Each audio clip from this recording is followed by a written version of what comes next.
Ernest Jeremy Treskinov. Ernest Jeremy Treskinov. Actually, we got your wallet, buddy.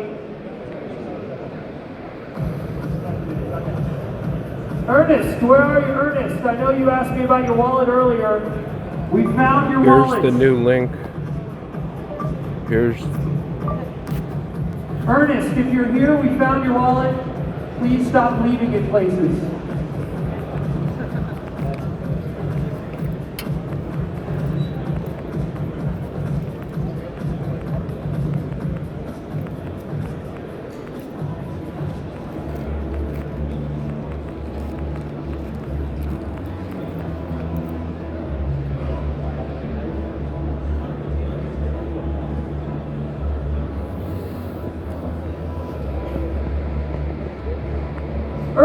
Ernest, if you're here, we got your wallet. I know you asked me about it, so...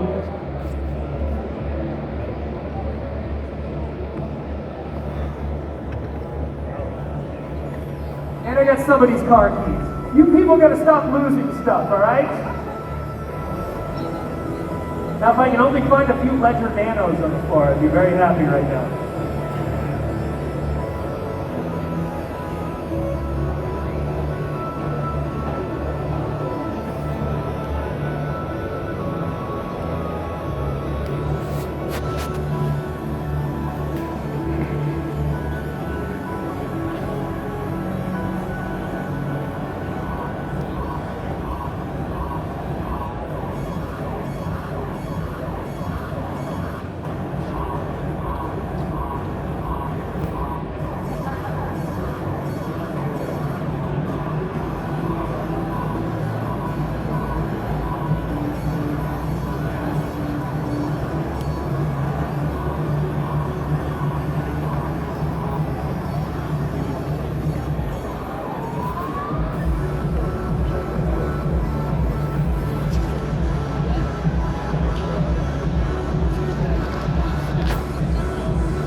Charges like a lot of money, but his clients are like companies like Delta and like big like Verizon. So he said like normally like doesn't take on small projects, but like his friends like they charge like $75 an hour. So that's why he gave me like a quota of 10 hours max. But he probably said it's gonna be like more like $400 or $500. I don't think it's gonna be like 10 hours, 75, 70. So that's why I thought it was like a fair one. You look at templates? No. But I will.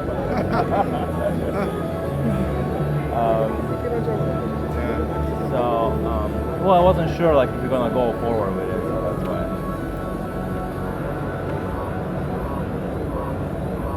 Maybe at first I was thinking like it would be nice just to have a site that's... All right, here we go. How we feeling so far, Miami? Just says like financials and like that's the kind of excitement I expect at a blockchain conference. Nice, and it's like, Come on. All right, great. It's not Ultra.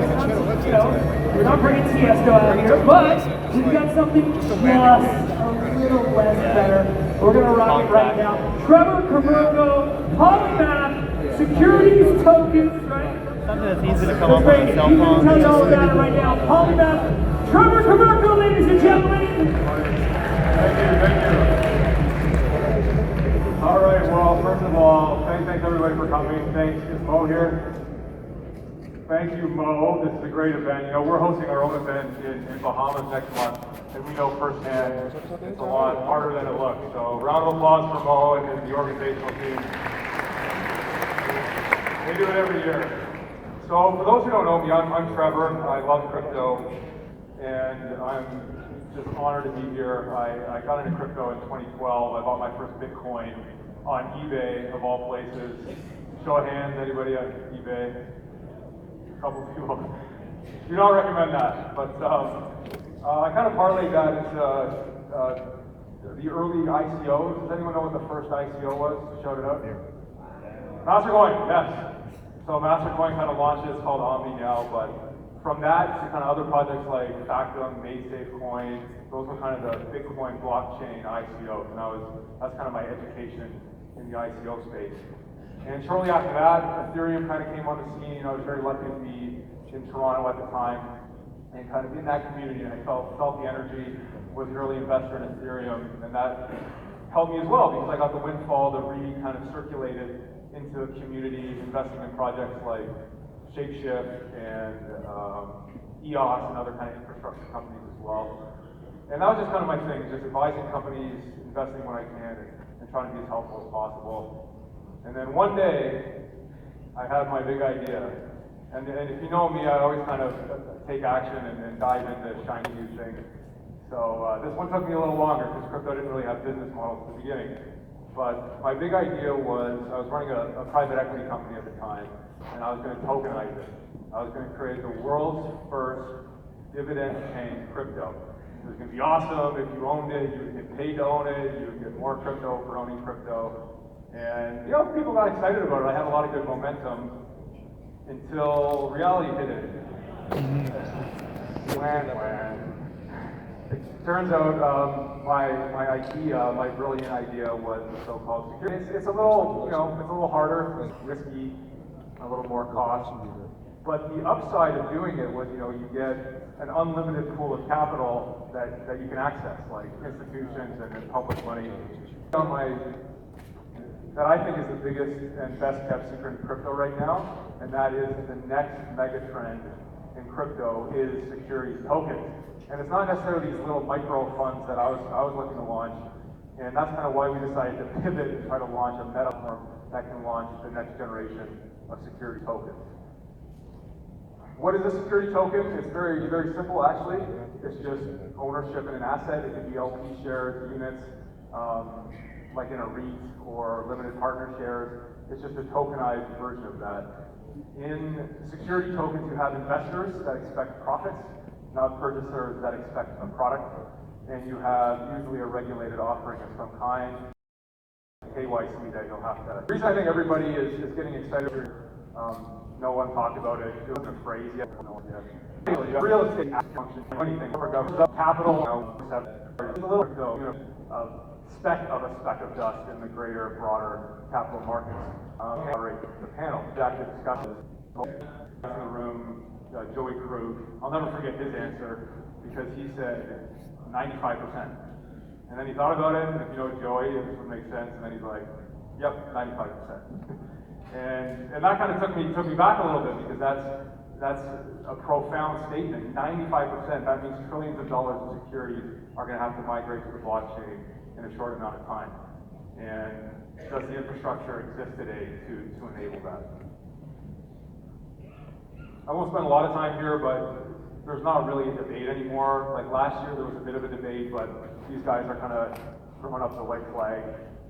Not Novo, he's with us, but yeah, everyone kind of says this is the writing's on the wall, and it's kind of inevitable. So we're kind of finally excited to have won the upper hand in that debate.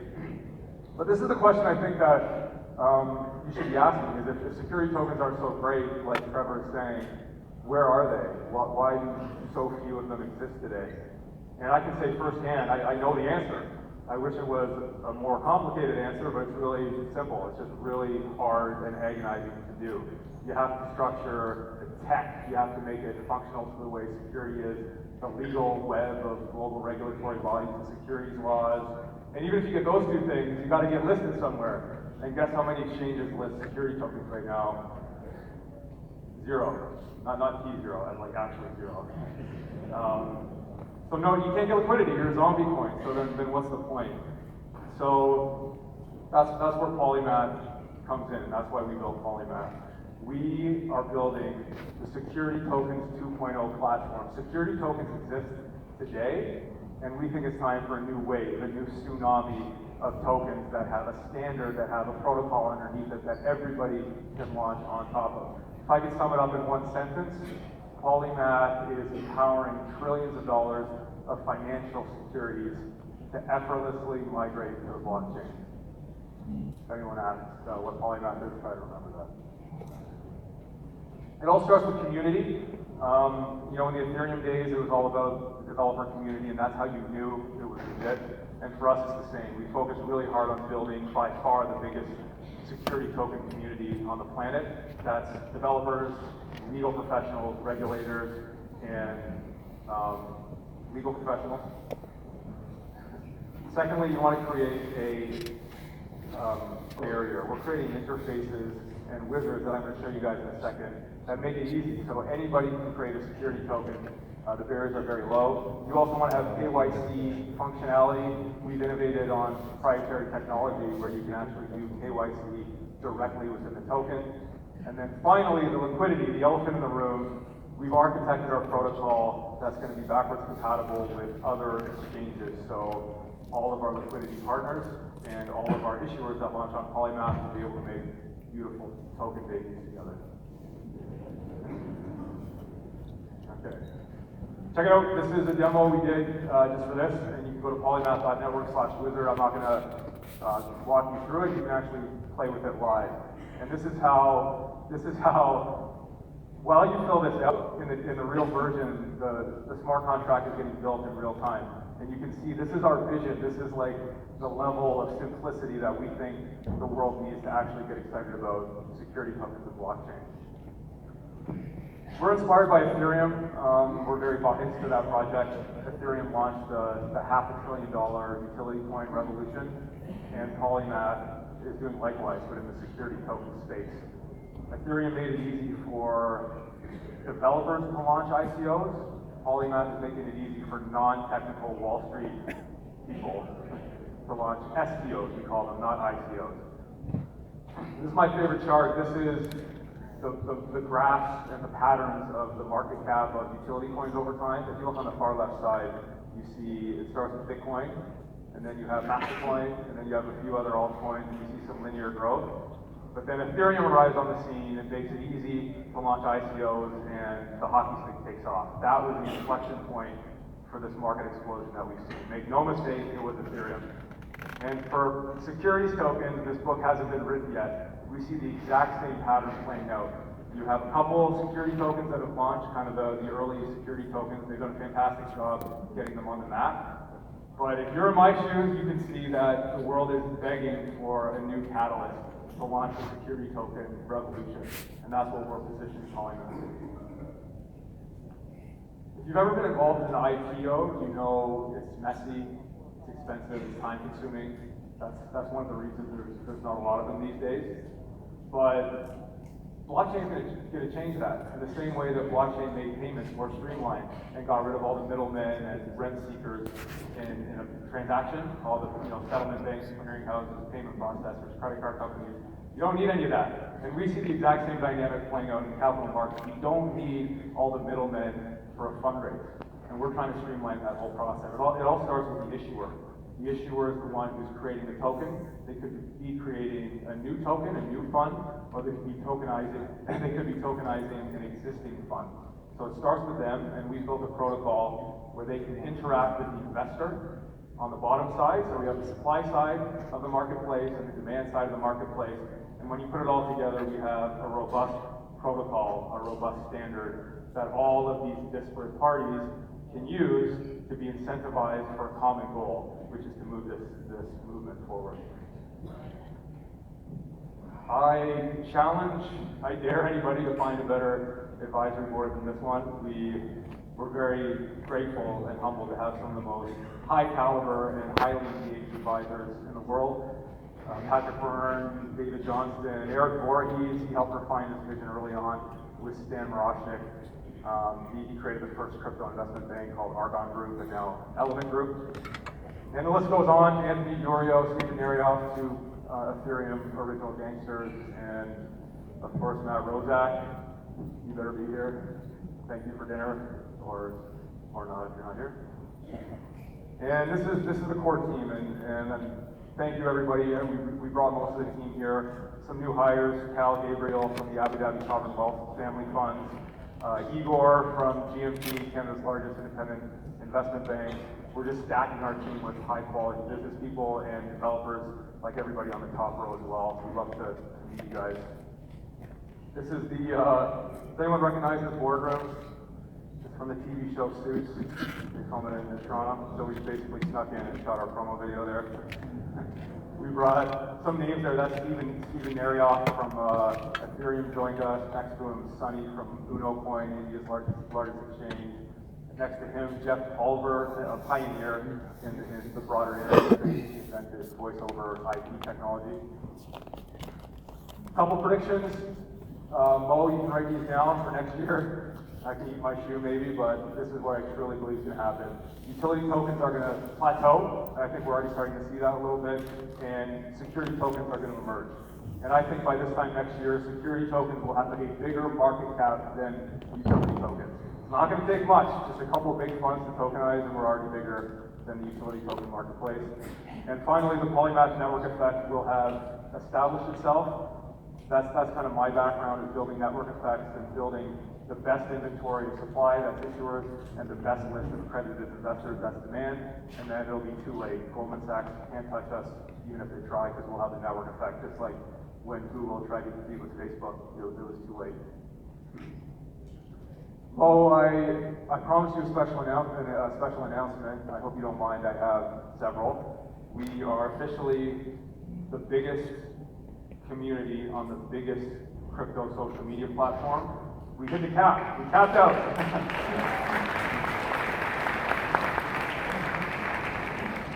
we broke Telegram. That's our claim to fame. But no, we didn't even know there was a limit. But we capped out at 50,000. That's more than a lot of other top projects. I say this. This is not a vanity metric. I have bragged about those in the past, but in this case, I think this is truly a key metric, because in decentralized projects, your community is your project, literally. And the more robust your community, the more engaged they are, the bigger it is, the healthier your community. This is a big deal. These numbers are outdated already. We're over 50,000 investors have signed up, 20,000 issuers. Can you imagine that? 20,000 launches. How many ERC20 tokens launched in her first year? We've already got 17,000 people signed up to launch on Polymath. We've just really blown the doors off this. ST20, if it looks familiar, it should. This is a big deal, folks. This is what I've been working on really diligently in the background the past 6 months.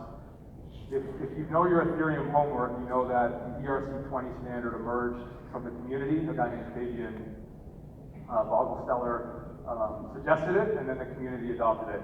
And we want the exact same thing to happen. The security token world does not have a standard. When Vitaly was a little boy, he didn't dream of making securities more regulatory compliant.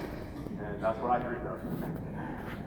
So we need one. We really need a standard for all these. That's why securities tokens don't really exist yet. There's not a common language that they can all work on. We're hosting a summit in March. I'd like you guys to apply if you're interested, where we're offering this standard and we're releasing it to the world. This is not a polymath project. We're just spearheading it. We want this to be very organic. If you're a legal professional, a business person, or a developer, we'd love to have you apply and come and be a part of this with us. I have my T0 hat. Where's your competitor's passport? And it's actually the opposite. This is kind of a match made in heaven for us. Patrick always said, we're the Goldman Sachs, the decentralized investment bank. They're the crypto exchange, and it's really a perfect match for us. They're doing the liquidity work for us, and we're doing the launching. And that's why we're excited to announce a partnership with T0. We're advising on their sale, and more importantly, we're looking forward to help really crystallize our partnership moving forward. So we're super excited about that. your phones, keep them out, take a picture.